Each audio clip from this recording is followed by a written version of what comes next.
The air inside the auditorium hummed with a quiet, skeptical energy, one not born of anticipation, but laced instead with a subtle tension, like the static that crackles in the silence before a storm.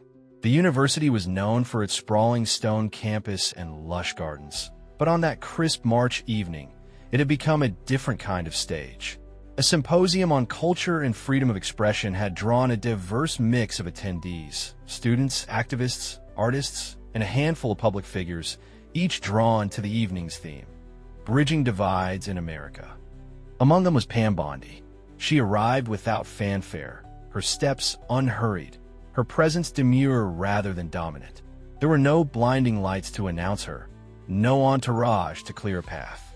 She simply entered, wearing a charcoal gray coat that brushed against her knees, her blonde hair tied back in a modest twist, and her expression unreadable. There was grace in the way she moved, as if she were both entirely present and simultaneously observing everything from a distance. Few expected her to come.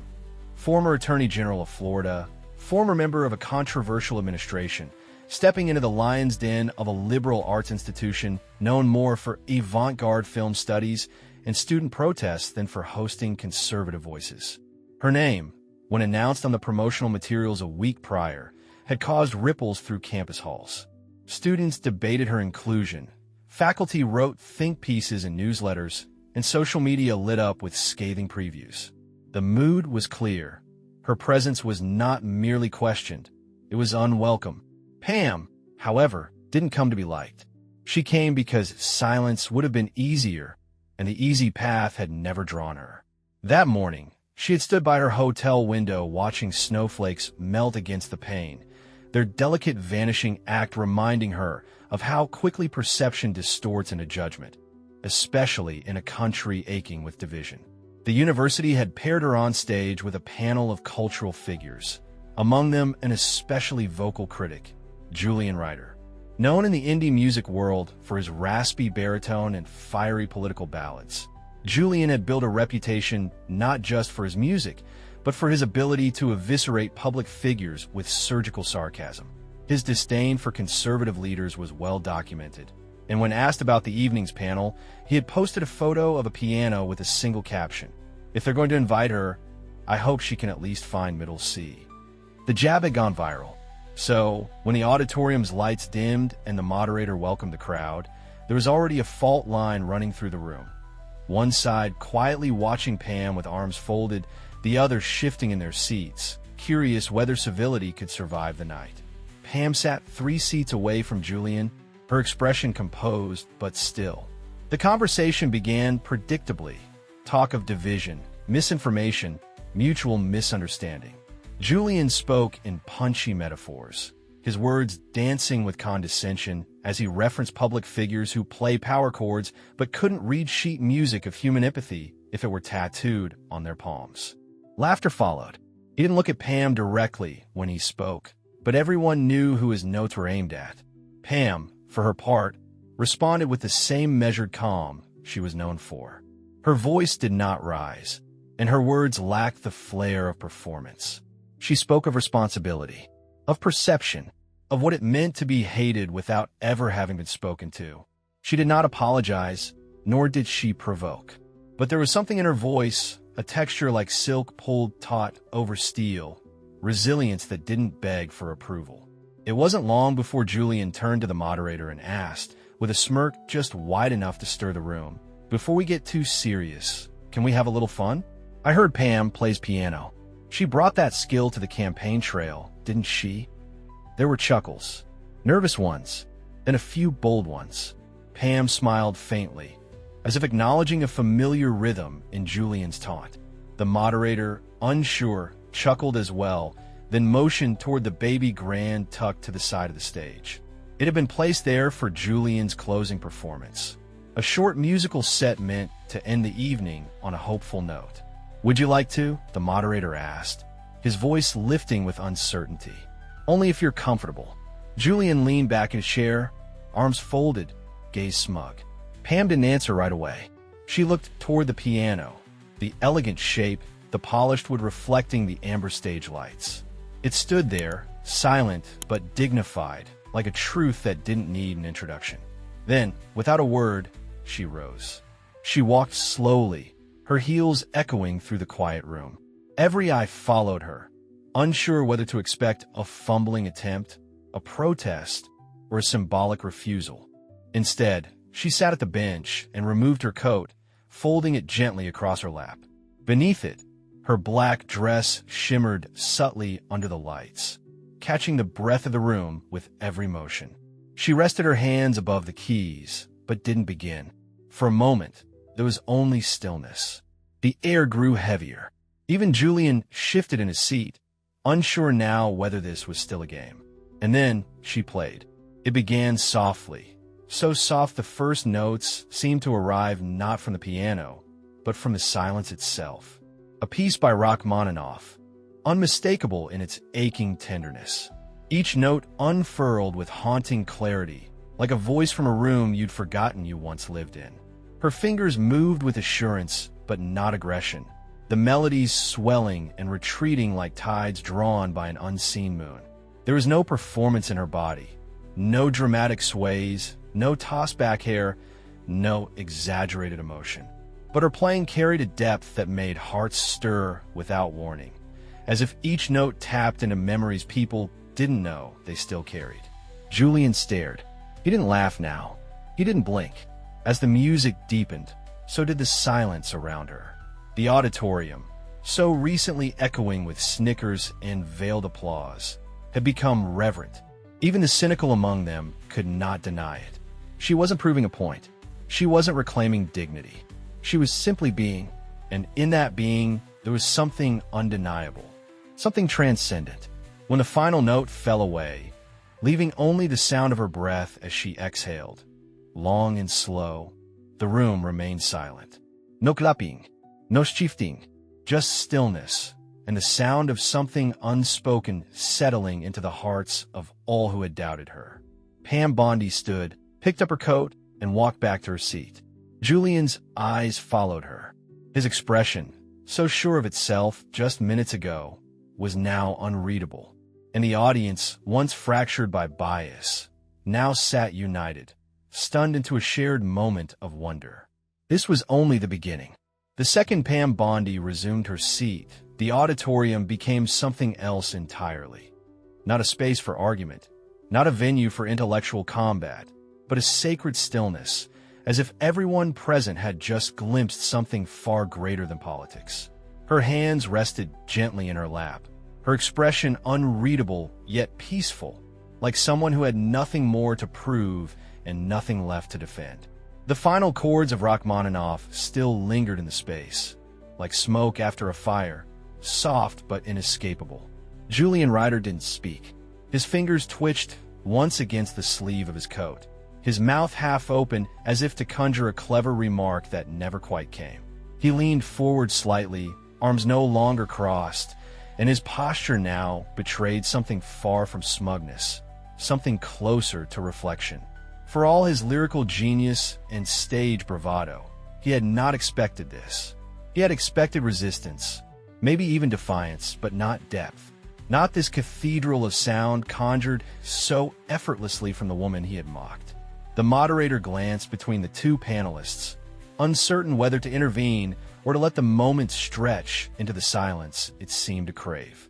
After all, this was not the kind of silence that demanded to be broken. It was a silence earned by vulnerability, by grace, by a truth spoken not with words, but with sound. Finally, the moderator cleared his throat. "Well," he said softly, the microphone catching the subtle tremor in his voice, "I suppose it was unexpected." The audience responded not with laughter, but with a scattered wave of nods, their faces still suspended in some inner dialogue, unsure how to emerge from the emotional fog Pam's music had left behind. Even those who had come with disdain in their hearts, those who had whispered criticisms and assumptions before the program began, now looked at her differently. There was a kind of fragility in the room, as though the wrong words might shatter whatever had just been built. And so, few dared to speak. Pam said nothing. She didn't need to explain her playing, nor did she intend to convert anyone with her melody. Her music had not been a rebuttal, nor a political weapon. It had simply been an offering. A piece of her life, raw and without varnish, laid bare for anyone willing to receive it. She had grown up with that piece. It had been the soundtrack to countless nights in her childhood home, where her mother would sit beside her and turn pages while she played for no audience but the wind outside and the dust motes swirling in the lamplight. In that room, amid the judgment and skepticism, Pam had returned to that space, to that girl at the piano who believed that music could reach people in ways words never could. Julian, once so assured in the cleverness of his taunts, now seemed to drift in his own thoughts. He looked toward the piano, its curves now less like a prop and more like a confessional, and he blinked slowly, as if just now recognizing it for what it truly was. Not a stage for proving skill, but a vessel for revealing soul. Eventually, the panel resumed, but the energy had changed. The next speaker, a historian of culture and society, approached the podium with a reverence that had not been present earlier. Her words were softer now, more measured, as though speaking too loudly would dishonor the vulnerability that had been shown. She talked about empathy, about how art had always been humanity's way of telling the truth when speech became too shallow. And then, glancing briefly toward Pam, she added that sometimes we need fewer opinions and more music. The audience this time did not clap. They simply listened. After the panel concluded, the crowd slowly filed out of the auditorium, their conversations hushed, eyes cast downward not in shame, but in contemplation. No one reached for their phones to scroll mindlessly. No one rushed to post a reaction to social media. Instead, they lingered in clusters beneath the soaring arches of a university's lobby, speaking quietly, as if trying to name what they had just experienced. Julian stood near the piano for a long while. He did not approach Pam. He didn't offer an apology or a handshake. But as she walked past him on her way out, he nodded slightly, not in acknowledgement of her politics, but of her humanity. That small gesture, barely more than a breath, held the weight of something deeper than words: respect. Pam walked through the marble corridor without looking back. The wind outside had picked up, tugging gently at her coat as she stepped into the night. A few students stood near the steps, not speaking, only watching. One of them, a young man with a journal tucked under his arm, gave her a small, almost imperceptible bow. She nodded in return and continued toward the quiet street, her heels tapping rhythmically against the stone like the echo of her final note. She didn't feel victorious. What she felt was quieter, more sacred, a kind of peace that settles over you when you realize you no longer need to argue to be understood. Her music had said what her voice never could, and in doing so, it had carved open a path between two worlds too long divided. Back inside, Julian finally sat at the piano. He placed his hands on the keys, but did not play. His fingers hovered, trembling ever so slightly, as if the instrument had become something more daunting than he had imagined. He closed the lid gently, almost reverently, and stood. Sometimes, he thought, the loudest voices say the least, and sometimes the quiet ones remind us who we really are. The following morning, the university campus buzzed not with the usual fervor of student life, but with the lingering weight of last night's transformation. It was as if the very architecture had absorbed the emotion from the auditorium, holding it in the stone and wood, reluctant to let it go. The symphony of casual footsteps, rustling notebooks, and morning chatter now played against a more subdued backdrop, one in which many minds wandered not toward lectures, but to a woman and a piano. Pam Bondi had not spoken to the press after the event. She had not issued a statement, nor had she responded to any of the countless inquiries that had already begun to trickle through email inboxes and social media channels. But that did not stop the story from spreading. In fact, her silence seemed to magnify the resonance of her actions. The footage, captured incidentally by a student's live stream, showed her walking to the piano, sitting with deliberate calm, and beginning to play. It had already gone viral, not because it was flashy, not because it was outrageous, but because it was real. There was no speech layered with jargon, No clever retort designed to go viral. Only a woman who chose a path of vulnerability rather than retaliation. And in a world so often driven by noise, that quiet sincerity stood out like a lighthouse against a backdrop of stormy rhetoric. In the hours that followed, something unusual happened. Julian Ryder, the very man who had tried to mock her, posted a short message to his millions of followers. It was a single sentence, typed plainly without hashtags or filters. I came to win an argument. I left remembering what art is supposed to be. The post was shared tens of thousands of times within the first hour, and the comments underneath were less combative than anyone expected. People on both sides of the political spectrum paused to engage not in conflict, but in conversation. Pam, for her part, spent the morning in solitude. She had chosen a small cafe tucked into the corner of a quiet neighborhood, a place where the scent of roasted coffee beans and warm pastries filled the air like a comforting blanket. She took her seat in the farthest booth, away from the windows, and ordered a simple cappuccino with no sugar. Her fingers, still sore from the intensity of her playing the night before, rested against the warm ceramic cup as though grounding herself against the noise of the world outside. She didn't scroll her phone. She didn't search her name or read the reactions. Instead, she sat still, watching as the steam from her drink curled upward, disappearing into the morning light. It reminded her of the final note she had played, the way it had hovered in the air before dissolving into silence. So much of her life had been defined by confrontation, by standing at the podium with a practiced voice and a sharpened message. And yet, in those few minutes on the piano bench, she had felt something return, something almost forgotten. She remembered the first time she had touched a piano, her fingers trembling against the ivory keys in a sunlit room filled with dust motes and the quiet hum of an old metronome. Her grandmother had been the one who taught her to listen first, to feel the music rather than simply play it. Music, her grandmother had said, was not about performance, it was about presence. Last night, for the first time in decades, Pam had been truly present. She finished her cappuccino slowly, savoring the quiet as one might savor a familiar melody returning after a long absence. Outside, students passed by the cafe windows, some unaware of who sat just a few feet away, while others stole glances and whispered among themselves. But no one approached. It was as if the performance had shifted something deeper, even in those who disagreed with her politics. A new kind of reverence had emerged, one not built on agreement, but on respect. Back on campus, professors discussed the event in classrooms usually reserved for theory and literature. Debates that once felt urgent had taken on a different tone, more contemplative and less charged. One sociology professor abandoned his lesson plan entirely to speak with his students about the nature of public perception and private talent. Another, in the School of Music, played a recording of Pam's impromptu recital and asked, "What does it mean when someone we thought we understood reveals an unexpected truth?"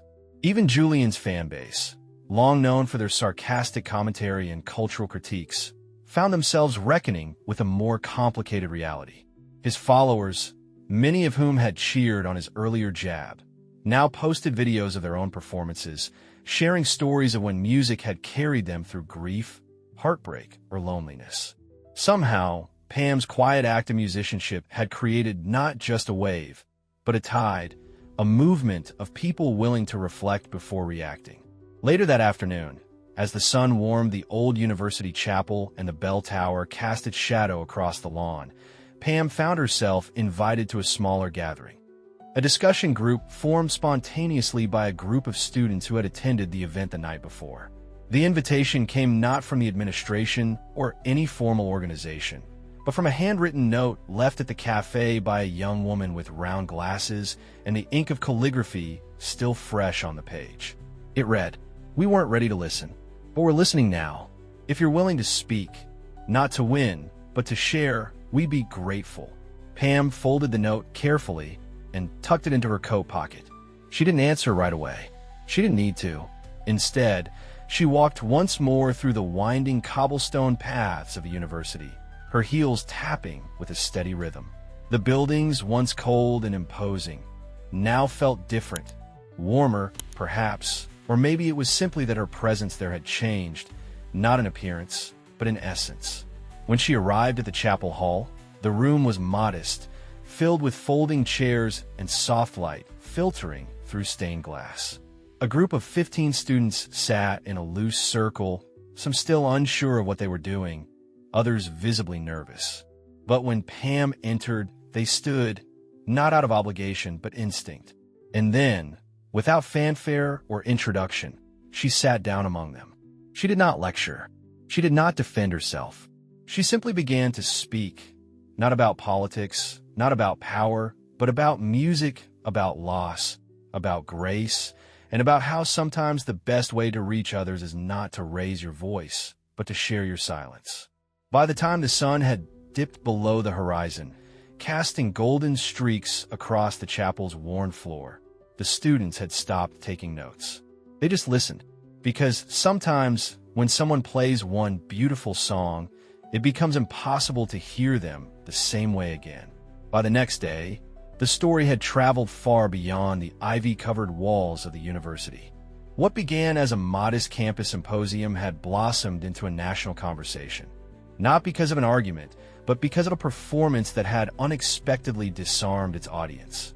Pam Bondi, once pigeonholed in the public eye as a stern political figure, was now being spoken of in tones of wonder and curiosity. Not everyone praised her, of course, but many had paused long enough to reconsider the rigid outlines they had drawn around her name.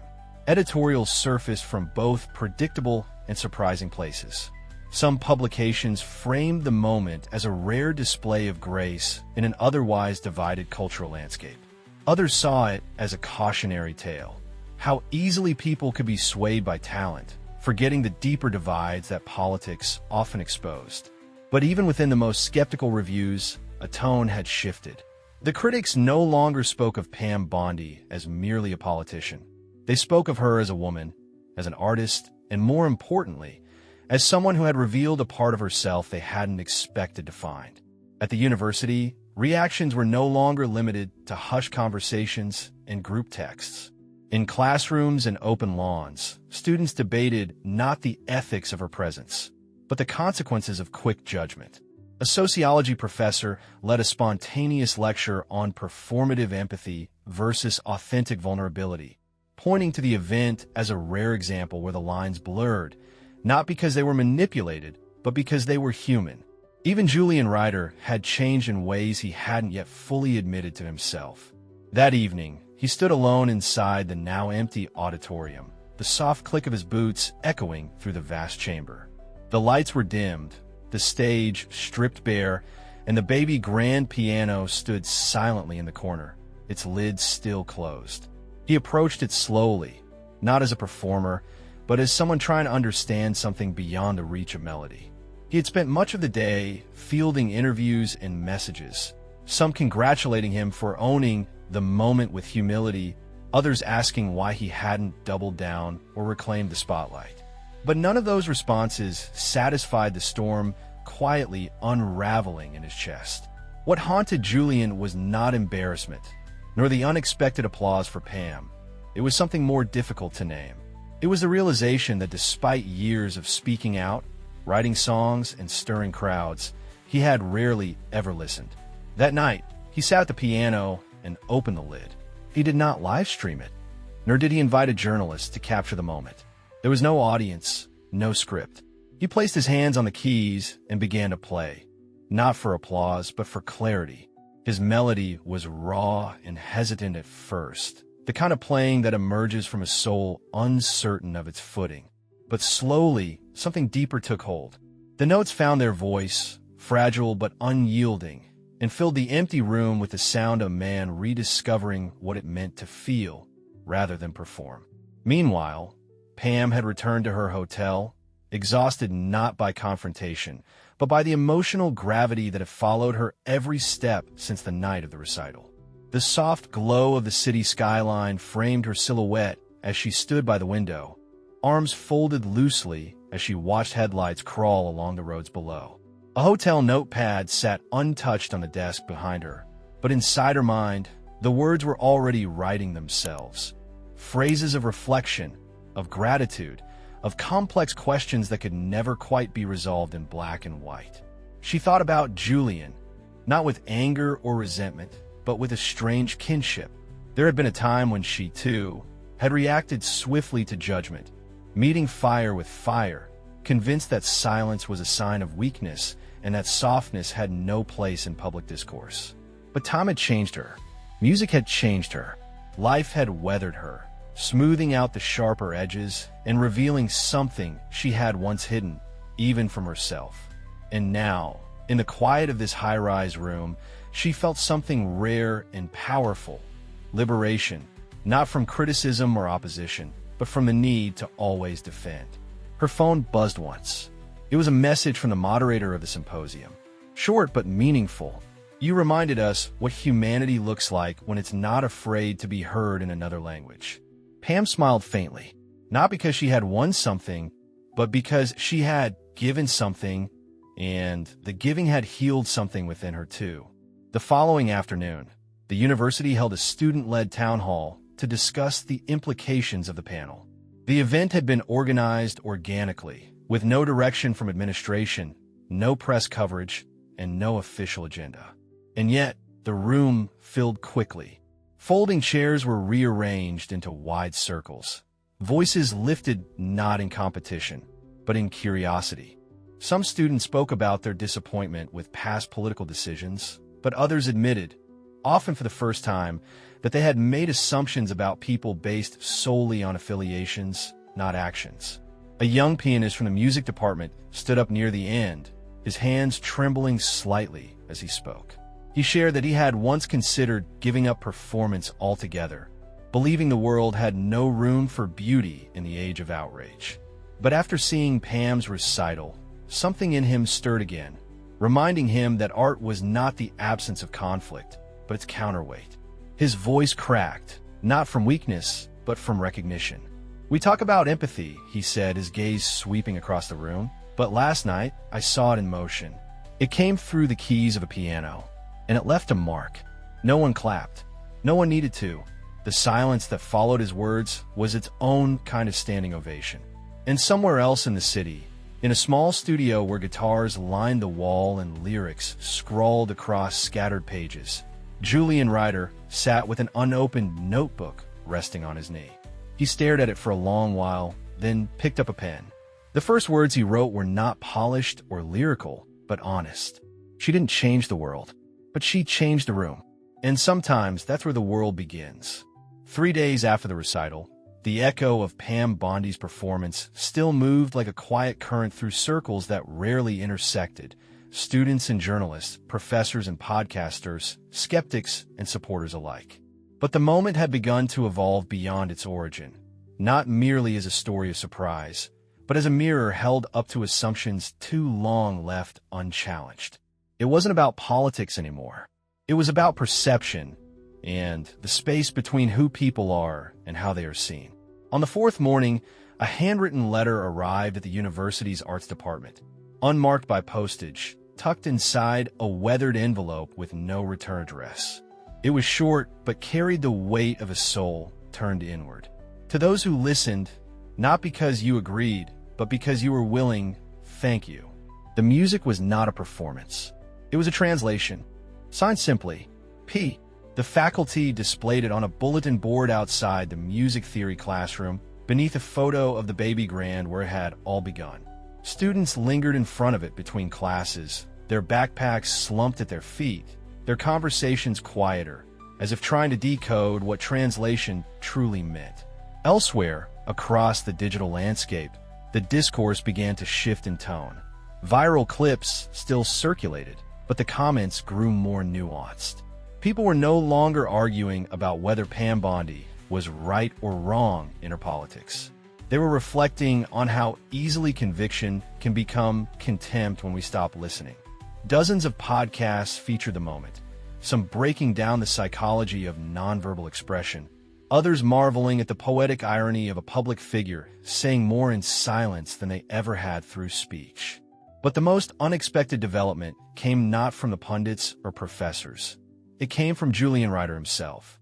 At a modest music venue in New York, Julian returned to the stage after a short hiatus. The venue, dimly lit and filled with the scent of aged wood and cheap whiskey, had once been his launch pad, a place where he had sharpened his protest songs and gathered followers with every cutting verse. But this time, the mood was different. He didn't begin with his usual anthem. He didn't mock or roar. Instead, he stood quietly before the crowd, one hand resting on the neck of his guitar, the other lightly gripping the microphone. "I once thought honesty had to be loud," he said, his voice slower than usual, as if weighing each syllable before letting it go. "But I heard something quieter recently, and it moved more than all my shouting ever did." Then, without introducing it by name, he played a new piece, soft, slow, and without lyrics. It was a melody both haunting and hopeful, reminiscent of something born in the middle of the night, where reflection lives and ego retreats. It wasn't Pam's melody, but it carried her influence, shaped not by imitation, but by reverence. In the back of the venue, a young woman sat alone, listening with closed eyes and fingers folded in her lap. She had once rallied against everything Julian stood for. Yet tonight, she swayed gently to his music, her heart no longer armored but open. Art had made its way across yet another boundary. Meanwhile, Pam returned home. Her schedule remained as full as ever. Meetings, correspondence, legal work, but something inside her had shifted. She felt no need to chase platforms or correct the narrative others still clung to. The recital had become enough. She had spoken the truth of her soul in the only language that had never failed her. She had remembered who she was, not as a title or a public figure, but as a person who could still surprise even herself. Late one evening, she sat at her own piano in the quiet corner of her home, a candle flickering beside her, the room warm with the scent of cedar and jasmine. Her fingers grazed the keys once more, not to perform, not to prove, but to return. The house around her was still, her breathing slow, her heart full. She played, not for headlines, not for admiration, but simply because the music was hers. In that private moment, her mind drifted back to a memory buried deep. One of her mother, standing in a doorway, listening with tearful pride as a young girl played her first recital in a church basement filled with flickering lights and folding chairs. That same girl, decades later, had found her way back to that honesty. And now, she needed nothing more.